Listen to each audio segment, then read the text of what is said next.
হে পিংহার্স, welcome to my channel.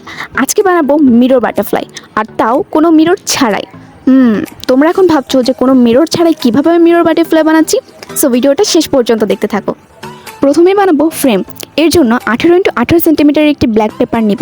এরপর 4 centimetre করে চারপাশে ফোঁটা দিয়ে দিচ্ছি যাতে আমার দাগ দিতে সহজ হয়। এই ব্ল্যাক পেপারের না কোনো কালারই ভালোভাবে বোঝা যায় না। তোমাদের বোঝার সুবিধার্থে পিঙ্ক কালারের পেন নিয়ে মার্ক করছিলাম, কিন্তু এটাও ক্যামেরাতে ভালোভাবে বোঝা যাচ্ছে না। যাই হোক, একটু কষ্ট করে বুঝে নিও। এরপর 4 সেন্টিমিটারের মাঝে 1 সেন্টিমিটার করে 4টা বিট দিয়ে দাগ দিয়ে নিচ্ছি। এভাবে আমি চারপাশে দিয়ে দিব। এখানে যদি তোমরা ভালোভাবে বুঝতে না পারো তাহলে ইউটিউবে অনেক পেপার ফ্রেমের ভিডিও পাবে, চাইলে তোমরা ওগুলোও দেখতে পারো। সামনে তোমাদেরকে আরও একটা আমি পেপার ফ্রেমের ভিডিও দিব। তোমরা যারা এখন পর্যন্ত আমার ভিডিওটিকে লাইক করোনি, একটা লাইক করে দাও এবং চ্যানেলটিকে সাবস্ক্রাইব করে দাও। অনেক হয়েছে বকবক, এবার চলো আসল কথায় আসি। চারোপাশে কিছুটা অংশ আমি কাটার জন্য রেখেছিলাম, এবার এগুলো আমি ম্যাজিকের মাধ্যমে কাট করে ফেলবো। এবার দুই পাশে 1 সেন্টিমিটার করে ওপরে এবং নিচে আমি দাগ দিয়ে দিব।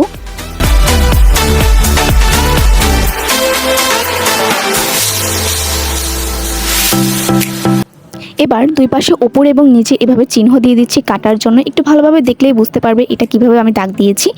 এবার কাট করার পালা। আর এটা কাট করতে আমার একটু প্রবলেম হচ্ছে, কারণ একে তো আমার কেচেতে ধার নেই, তার উপরে এখানে আমি দাগ যে দিয়েছি সেটা ভালোভাবে বোঝাই যাচ্ছে না, কিছু দেখতেও পাচ্ছি না। আর এই তো ফাইনালি অনেক স্ট্রাগলের পর এটাকে আমি কাট করতে পারলাম। এখন আমি যে দাগগুলো দিয়েছি সেটা আমি স্কেলের সাহায্যে দুই পাশে এভাবে ভাঁজ করে নিব। আর এখানে আমি একটা মস্ত বড় ভুল করেছি, কিছুক্ষণ পরেই তোমরা দেখতে পাবে। আর এখানে আমি পেন্সিলের সাহায্যে প্রজাপতিটা আর্ট করে নিলাম। এখন আসল কথা হচ্ছে, আমি প্রথমেই বলেছি কোনো মিরর ইউজ না করে আমি মিরর বাটারফ্লাইয়ের মতো বানাবো, কিন্তু সেটা কীভাবে বানাবো তো চলো সেটা দেখা যাক। এই যে দেখতে পাচ্ছ, এটা মিররের মতো দেখতে না?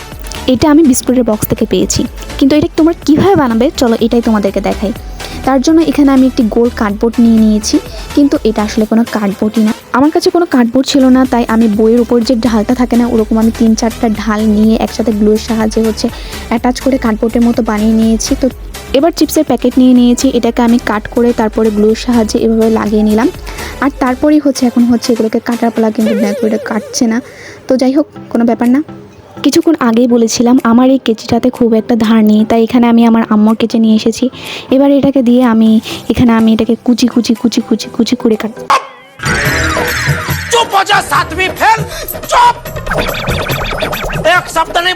আর জানো, এটা যখন আমি কাটছিলাম তখন আমার এটা কাটতে অনেক বেশি আরাম লাগছিল, খুবই স্মুথলি খুব সুন্দর কেটে যাচ্ছিল, খুবই ভালো লাগছিল।